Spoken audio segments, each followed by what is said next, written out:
પતિ કહેવો કે હેવાન, નિકોલમાં જાહેરમાં પત્ની પર જંગલીની જેમ તૂટી પડ્યો, વાળ ખેંચી ઉપરા છાપરી છરીના ઘા ઝીક્યા। આ હિચકારી હુમલો જેના પર થયો તે મહિલા અમદાવાદમાં રહે છે અને મૂળ અમરેલીની છે।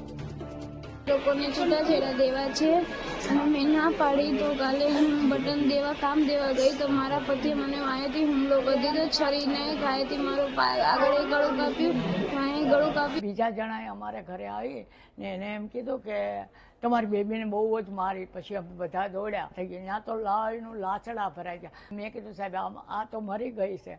પછી 108માં મેં અહીંયા લાવ્યા। મહિલાએ આરોપી પતિ સાથે 29 જાન્યુઆરી 2024 પ્રેમ લગ્ન કર્યા હતા। લગ્નના 1 વર્ષ પછી સાસરિયાનો માનસિક ત્રાસ શરૂ થયો।